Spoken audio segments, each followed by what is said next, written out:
আলহামদুলিল্লাহ রাব্বিল আলামিন ওয়াসসালাতু ওয়াসসালামু আলা রাসূলিহি মুহাম্মদ ওয়া আলা আলিহি ওয়া আসহাবিহি আজমাইন। আইডিয়াল গার্লস মাদ্রাসা কর্তৃক আয়োজিত একযোগ পূর্তি উৎসব 2024 ও সিরাতুন নবী সাল্লাল্লাহু আলাইহি ওয়াসাল্লাম মাহফিলে উপস্থিত সম্মানিত অতিথিবৃন্দ, বিশেষ অতিথি, প্রধান অতিথি, মাননীয় অধ্যক্ষ মহোদয়, শিক্ষক শিক্ষিকাবৃন্দ ও অভিভাবকগণ এবং আমার বড় ও ছোট ভাই ও বোনেরা, সবাইকে আমার শুভেচ্ছা ও অভিনন্দন। আজকে এই মঞ্চে উপস্থিত হয়েছি ছোট সদস্য হিসেবে মাদ্রাসা শিক্ষার প্রয়োজনীয়তা সম্পর্কে কিছু কথা বলতে। শুরুতেই আমরা জানব মাদ্রাসা শিক্ষা সম্পর্কে। মাদ্রাসা আরবি শব্দ, এটি দর্শন শব্দ হতে উৎখলিত, যার অর্থ পাঠ। সুতরাং পাঠ বা অধ্যয়ন করার স্থান হলো মাদ্রাসা, অর্থাৎ এর শাব্দিক অর্থ হলো বিদ্যালয়। সাধারণত মাদ্রাসা শিক্ষাকে ধর্মীয় শিক্ষার সাথে তুলনা করা হয়, কেননা এখানে ধর্ম ও ধর্মীয় বিষয়াদি নিয়ে বেশি আলোচনা করা হয়।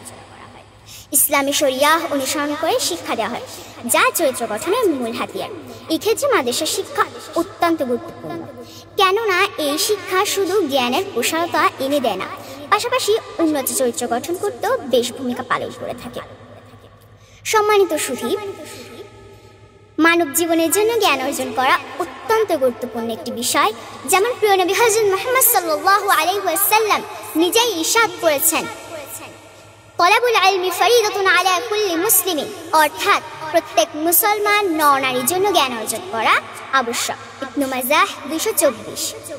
ছাত্রছাত্রীর উত্তম চরিত্র গঠন করতে মাদ্রাসা বেশ ভূমিকা পালন করে থাকে।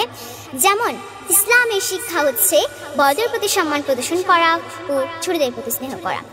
যেমন রাসূল সাল্লাল্লাহু আলাইহি ওয়াসাল্লাম ইরশাদ করেছেন, লাইসা মিন্না মান লাম ইয়ারহাম সাগীরানা ওয়া ইউক্কির কাবীরানা, অর্থাৎ যে ব্যক্তি বড়দের সম্মান করে না ও ছোটদের স্নেহ করে না, সে আমার উম্মত নয়। তিরমিজি 1919। আর এই জ্ঞান ছাত্ররা অর্জন করে মাদ্রাসা হতে। কাজেই মাদ্রাসা শিক্ষায় শিক্ষিত হলে এই গুণটি সহজে অর্জন করা যায়। আল্লাহ ভীরু হওয়া। মাদ্রাসা শিক্ষার মাধ্যমে কিন্তু একজন লোক সমাজে ঈমান, আমল, আল্লাহ ভীতি ও আখিরাত ভীতিটা বৃদ্ধি পায়।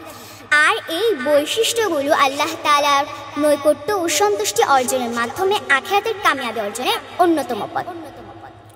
সম্মানিত উপস্থিতি, আমরা জানি চরিত্র মানব জীবনের অন্যতম সম্পদ। চরিত্রবিহীন মানুষ পশুর সমান।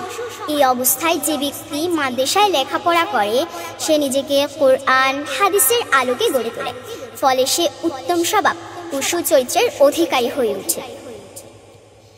প্রকৃত মুসলিম হওয়ার অন্যতম শর্ত হলো হালাল হারাম মেনে চলা।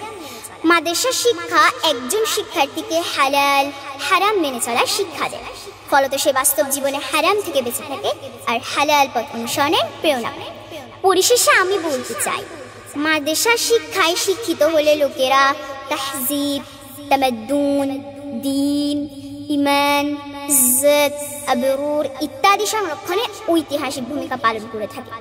পথহারা মানুষগুলোকে সঠিক পথের দিশা দিতে এদের বিকল্প নেই। অনৈতিক কাজ কর্মের সাথে তাদের কোনো প্রকার সম্পৃক্ততা।